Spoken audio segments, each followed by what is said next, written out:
Good evening. Welcome to Tea Party Tonight. If you're watching for the first time, this is only our second episode, so we are a quick binge watch. Revolutionary Spaces, who oversees the Old State House and the Old South Meeting House, has been nice enough to allow us to do this twice. So if you enjoy the show, please do share it with your friends and family. And if you don't like the show, this is not happening. We're Antifa crisis actors, and this is the basement of a pizza shop. Our theme this show is monuments and historical memory, which is a big issue in America right now. For instance, here in Boston, there have been a lot of calls to rename Faneuil Hall because its namesake, Peter Faneuil, was a slave trader. I personally think the perfect person to rename the building after would be Prince Hall, a North End businessman, abolitionist, and advocate of African American education. And not just because I think it would be fun for it to be called Hall Hall. Not just that. He also deserves it. But yeah, that is part of it. Speaking of the North End, our North End statue of Christopher Columbus has been getting attention lately. I've never understood the national interest in Christopher Columbus. To me, he's a genocidal maniac who honestly has nothing to do with our nation. When there are so many genocidal maniacs who do relate to our country. And when it comes to genocidal maniacs, buy American.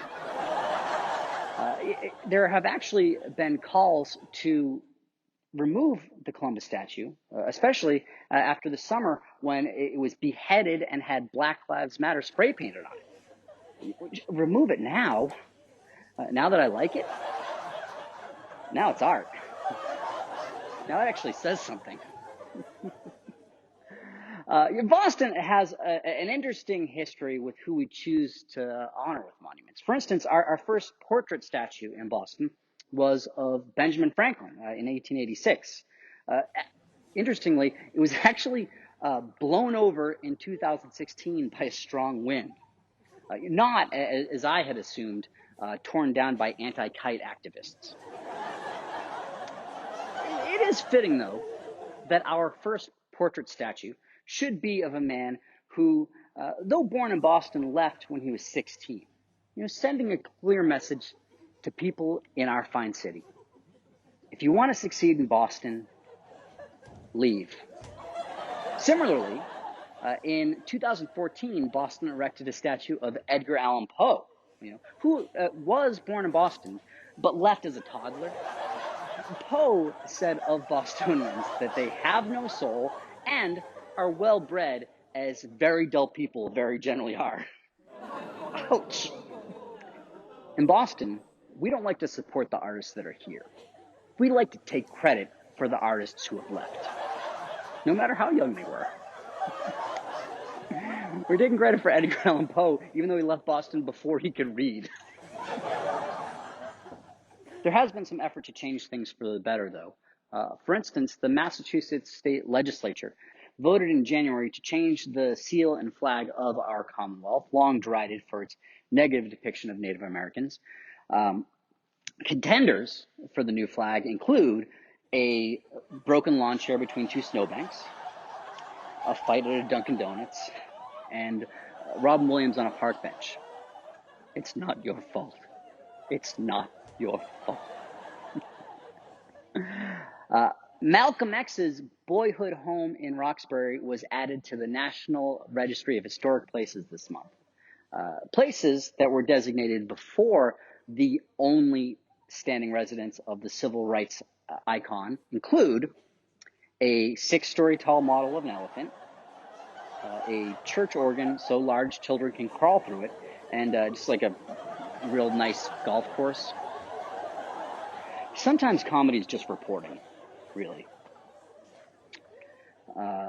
With the appointment of Marty Walsh as the Secretary of Labor, Boston City Councilor Kim Janey is making history, becoming Boston's first black mayor and first female mayor.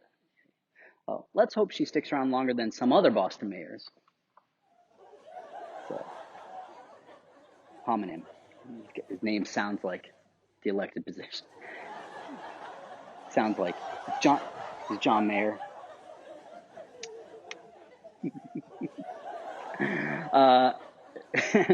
Vaccinations are taking place at Fenway Park, and they are reported to cost 4 times as much as vaccines at other stadiums.